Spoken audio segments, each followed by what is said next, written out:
Overtake செய்ததில் உருண்டு வந்து பள்ளத்தில் கவிழ்ந்த கார், கண்ணிமைக்கும் நேரத்தில் நடந்த சோகம்.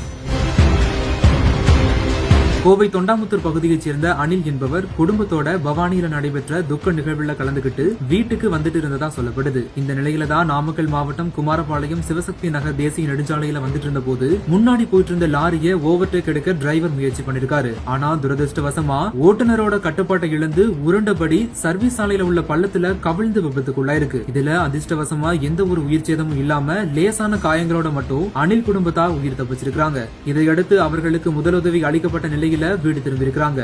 மேலும் இந்த விபத்து குறித்து குமாரபாளையம் போலீசார் வழக்கு பதிவு செஞ்சு விசாரணை மேற்கொண்டுட்டு வராங்க. இந்த நிலையில தான் விபத்து நடந்த இடத்துக்கு பக்கத்தில் இருந்த தனியார் கார் விற்பனையகத்தில் இருந்த சிசிடிவி கேமரால இந்த விபத்து காட்சிகள் பதிவாகி இருந்த நிலையில தற்போது அந்த சிசிடிவி காட்சிகள் இணையதளங்களில வேகமா பரவி வருது.